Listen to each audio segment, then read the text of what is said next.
Miarabantsika rehetra tokolasy tokovavy manaraka hatrany ty fandarina zany malaza ity.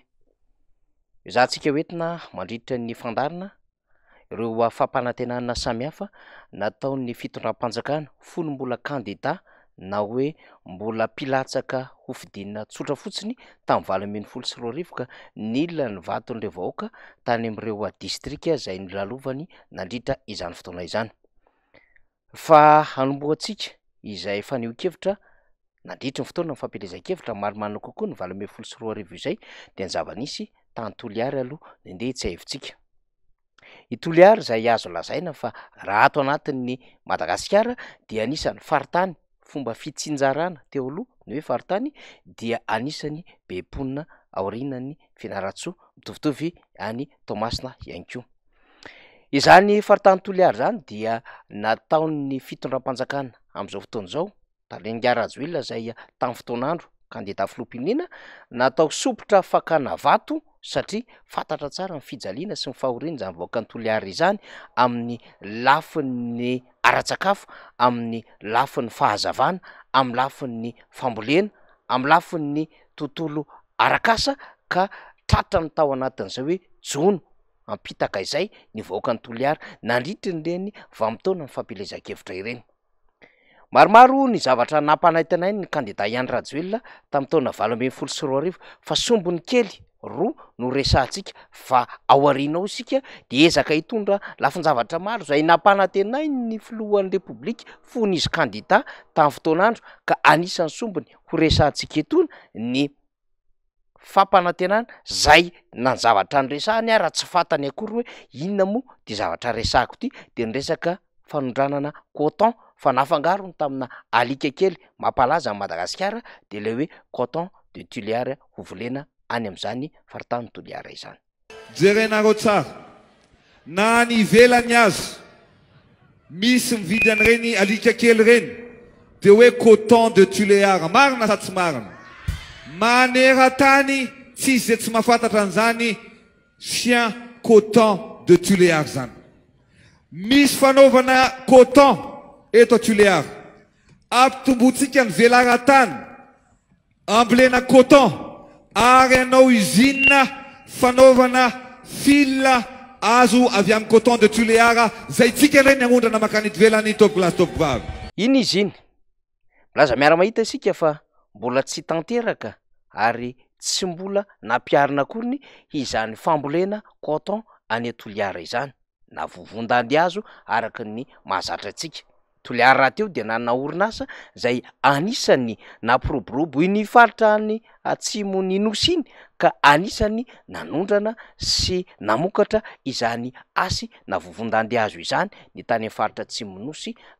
Izay eritreritra zay ve ny tao anatin'ny sain'ny kandida Rajoelina tamin'izany fotoan'andro zany ka nafangarony tamin'ilay biby coton de Toliary izay nampalaza amin'ny faritra atsimon'ny nosy sy Madagasikara ray manontolo any ivelany ihany.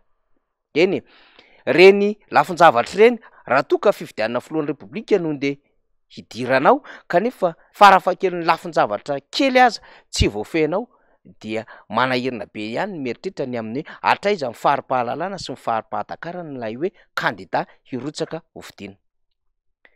Mbola tany Toliary ihany rehefa nampanantena ny vahoaka ny Toliary Andriamatoa Iany Rajoelina fa lafo ny vidin-jiro mila hazavana Toliary dia ny resaka projet tao sakoa no nentiny teo anatrehany vahoaka ny Toliary. Tamin'izany indrindra no nyresahany amin'ny hoe afaka mamokatra herinaratra matanjaka ho tarihantsika ho tonga ty Toliary ka azo hazavana ny vahoaka ny Toliary ary hividy ny vidin'ny jiro amin'ny vidiny mora mba tsy hividy lafo eto Madagasikara sy manerana any Afrika.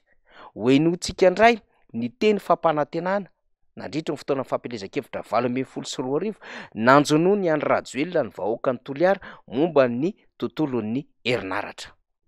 Ny zavatra misy ny antony tsy isian'ny orinasa eto Toliary dia tsotra.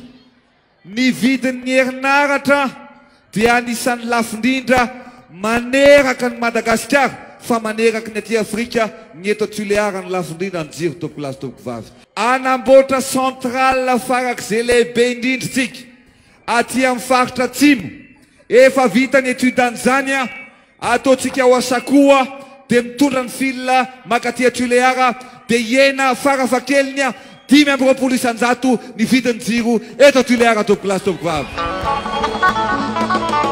Ekena sa tsy ekena, zay ny fanampy teneniko aminareo fa mihoatra an'izay tsy ferana fa 5 isanjato ny tanjona fa matokisinareo fa hiasa amin'izay eriko ray manontolo mba hahafahako mampandroso an'i Madagasikara ary mampandroso an'i Tuléar tompoko plasy tompoko vavy.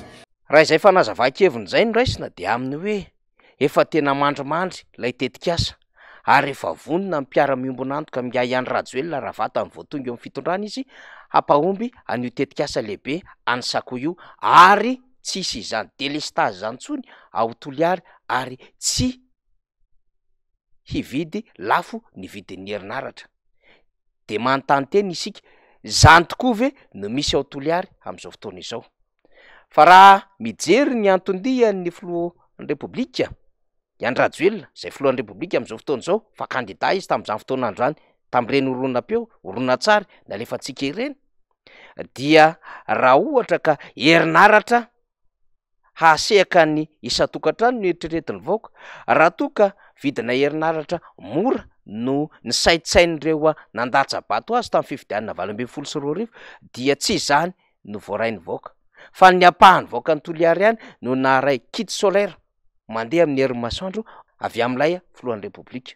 Tsy izany anefa ny nampanantenaina fa herinaratra goavambe taritina avy any Sakoa. Izany no entina ilazana fa hafa ny nampanantenaina, hafa ny zavatra tonga. Hafa ihany koa ny resahana fa hafa ny tanterahana rehefa tonga eo amin'ny fitondrana iay any Rajoelina. Ka tsy araka ilay zavatra ny lokalokana nandritra ny fotoana ny fampilezan-kevitra no zavatra tonga any Toliary. Ny zava-doza ary rehefa mba nieritreritra fa hitsinjo manokana an'izany faritany Toliary izany tao anatin'ny faneho-keviny marobe nandritra ny fotoana ny fampilezan-kevitra andriamatoa Iany Rajoelina, ka rehefa mitantana ny firenena izy amin'izao fotoana izao ka vao maika-pira no mahazo ny vahoaka ny Toliary. Ny fanadihadiana nataon'ny fahitalavitra iraisam-pirenena iray France 24 momba ny haitany any Atsimo-Nosy, zany hoe any Toliary, fa iny amin'iny faritra Anosy iny amin'ny akabeany dia ahitana taratra fa tsy ny eo nitondra fanjakana le tolo reto, ary ahitana taratra ihany koa fa nanao fotsiny izay azona n'le fahefana ka nampiesina vahoaka tany amin'ny faritra Atsimo-Nosy. Fa rehefa mijery n'ity sompona fanadihadiana navoaka ny France 24 ity isika dia azo lazaina fa voafitaka le vahoaka ary azo tenenina tsy ampiambambana mihitsy fa famitehana ny vahoaka sy ireo arena izay tokony hivalaparan'ny vahoaka ary tokony hiainany vahoaka any Atsimo-Nosy no mahazo azy. Fandatsana ve zany? Tsy fandatsana fa filazana marina satria raha ny fanadihadiana nataon'ny mpanao gazety teo amin'ny setra iraisam-pirenena dia 10 sy ray tapitrisa ireo olona izay tratrany tsy fahampiana ara-tsakafo na crise ara-tsakafo. 1 500 000 de personnes sont frappées par une grave crise alimentaire. Zay no fomba ny resahan'ny mpanao gazety vahiny azy.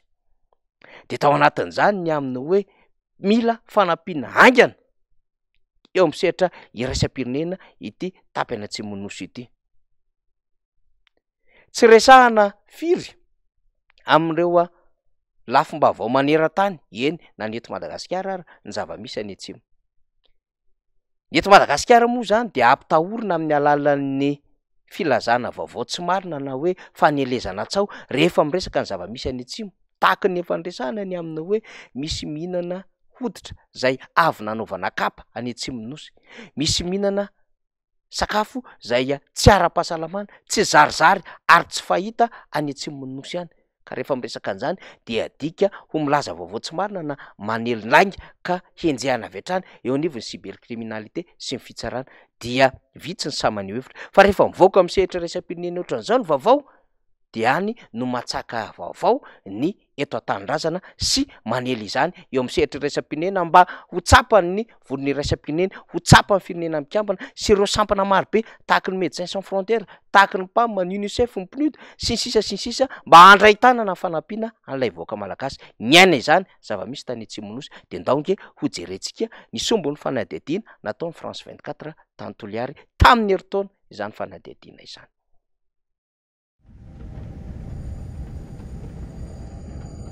Rares sont ceux qui s'aventurent sur cette route, car ici sévissent les Dahal, des bandits armés qui terrorisent et pillent les villages. Nous nous enfonçons dans les terres de l'extrême sud malgache. Sur notre route, ce hameau aux airs de village fantôme. Plus aucune trace de bétail, volé depuis longtemps par les Dahal. Cette villageoise de 50 ans nous invite chez elle, où elle habite avec sa belle-sœur. Bon, elle ne veut pas se calmer là. Mal nourrie, sa petite fille de 2 ans ne marche pas. Pour l'apaiser, elle n'a qu'une solution. Il ne faut pas en prendre beaucoup. Remets le reste là-bas. Elle se calme parce qu'elle mange les criquets là. Elle pleure parce qu'elle a faim.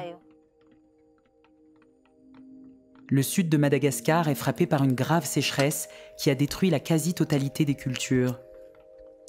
Cela fait presque 2 ans aujourd'hui que nous n'avons pas eu de récolte. On ne fait que chercher des tubercules. Depuis qu'il a plu, des larves de criquets ont éclos. Heureusement, cela nous a sauvés. S'il n'y avait pas de criquets, nous serions tous morts. L'aide alimentaire qu'ils ont reçue il y a 1 mois est épuisée. Alors c'est le même repas, tous les jours, en attendant la prochaine distribution. Mets de l'eau, sinon ça va brûler. Il ne faut pas que ce soit trop salé.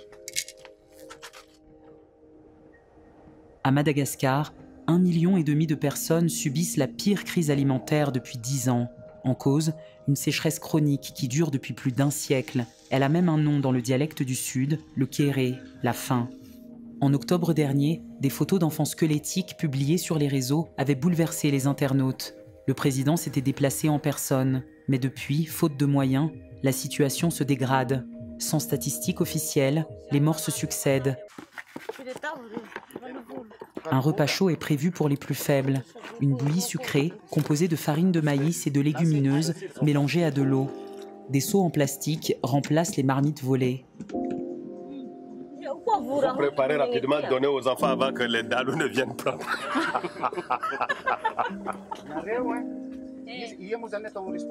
Le peu gagné aujourd'hui peut être volé demain. Un cercle vicieux qui maintient les populations dans la misère. À peine la bouillie servie, le PAM intervient dans un village voisin où 3 enfants sont dans un état critique. Ils sont transportés aussitôt dans ce petit centre de santé de base. Cet enfant de 2 ans doit être transféré d'urgence au centre nutritionnel de l'hôpital. Son pronostic vital est engagé, mais l'établissement se trouve à plus de 2 heures de route et il n'y a qu'une seule ambulance.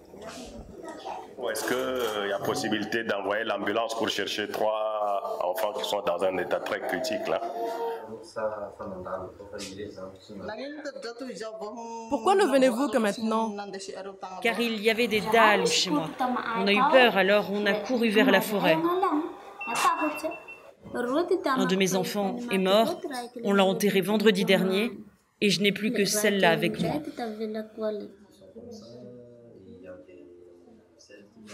Et là, il se passe quoi, Théodore? Elle va mourir si l'ambulance n'arrive pas?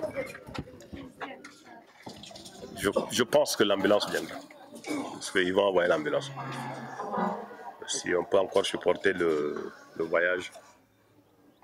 Humanitaire chevronné, Théodore n'a jamais été confronté à une telle misère. Si on ne les envoie pas maintenant, ça va être très très grave. Donc, on compte sur vous. Merci.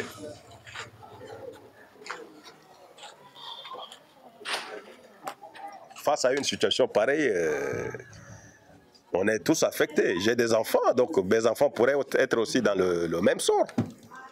Voilà. Un calme précaire. Paul sait bien qu'une fois l'USAD parti, les villageois seront de nouveau à la merci des Dahal.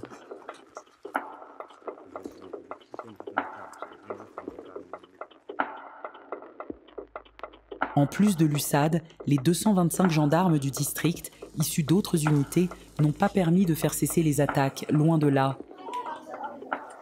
À l'hôpital d'Amboissar, le chef-lieu du district, ce couple et leur fils de 9 mois viennent de se faire agresser au couteau chez eux. Ils n'avaient pas d'argent à donner. Un ami policier est venu leur rendre visite.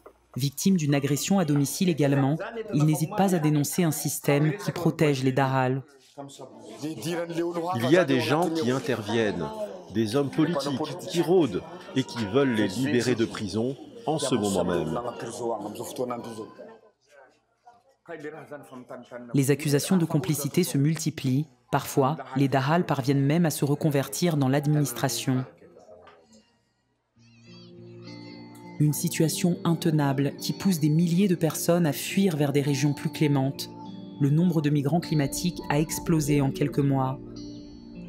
Dans ce centre tenu par des religieuses, 3000 personnes reçoivent chaque jour un peu de nourriture. Terres devenues infertiles, maisons, ustensiles, ils ont tout perdu. Malaza zavatra betsaka iny horonan-tsary fohy nalefantsika iny. Manodidina ny 220 tapitrisa euro no nitadiaviny teo anivon'ny programme alimentaire mondial na PAM mba ahafahana manampy ny vahoaka any Atsimonosy, indrindrandrindra ny faritra Anosy. Vola be zany. Fantany napetraka dia hoe efa tratra ve zay amin'izao fotoana hitenenantsika izao, ary raha toa ka 10 mety sy ray tapitrisa ireo tratran'izay krizy ara-tsakafo izay any Atsimonosy, efa niena ve zany amin'izao fotoana izao sa efa nisy fitombona? Tsika tsy afaka mamaritra izany fa ny eo anivon'ny programme alimentaire mondial no afaka mameny antotanisa feno mahakasika izay krizy ara-tsakafo izany. Fa etontsika anairana zany ny amin'ny hoe tahaka ny tany tsisy fanjakana eto ka ny vahiny indray ny miasa saina sy miasa loha anty Madagasikara ity, fa le mpitondra fanjakana dia manenjika fotsiny ihany ary mandrahona zay rehetra milaza ny vaovao marina misy eto Madagasikara. Tsy azo iditsita nefa fa misy zany vaovao izany. Fa mbola mifaritra Anosy iny ihany no nampanantena ny Yahya Rajoelina fa raha tsy vita zany RN3 zany tsy hanao politika intsony izy amin'izao fotoana hitenenantsika izao. Fa 14 volana marsa 2024 mbola tsy vita ny RN3 dia mipetraka amin'ny fanontaniana hanao politika sa tsy hanao politika Yahya Rajoelina. Ny fampanantenana tsy ny amin'ny hoe raha tsy manomboka fa hoe raha tsy vita dikan'izay tokony efa nanomboka ny asa, fa amin'izao fotoana izao tokony efa hiandry ny fahavitany asa tika dia apetraka amin'ny fanontaniana hatraiza amin'ny isan-jato ny asa amin'izany lalam-pirenena 17 mampikaikaika amin'ny vahoaka any Anosy izany ny fahavitany asa amin'izao fotoana tenenantsika izao. Fa ity ampamarana ny adefitra dia ataontsika ihany aloha ny fitanisana ireo fampanantenana maromaro zay nataon'Andriamatoa Yahya Rajoelina. Ezaka hitanisa vitsivitsy isika, mbola tsy hitanisa maro isika satria mbola lavitra ny lalana ary mbola betsaka koa ny fandarina zay hafahantsika mitanisa izany.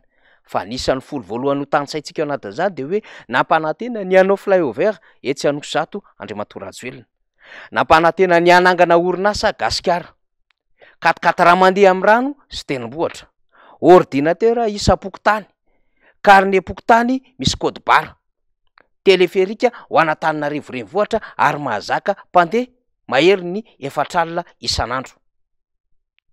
Ary ho tonga talohan'ny faraiky amin'ny 30 volana Desambra 2024 teo ny bus intelligent manodidina ny 500 ka hatramin'ny 1000 isa tany hoany ho an'Antananarivo renivohitra ihany. Ny bus atao amin'ny omby ary Ambatondrazaka mitovy amin'ny Paris, Tamatavy mitovy amin'ny Miami any États-Unis.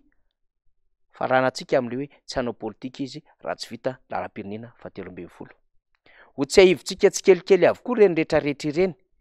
Entina ilazany any amin'ny hoe hafa ny tamin'ny 2018 ary hafa ny 2023. Raisitsika ho fitaka be vava reny fampanantenana tsy vita natao tamin'ny vahoaka zay nandrokodrokiana handrotsaka ny vatony tamin'ny vanim-potoana fifidianana filoham-pirenena ireny.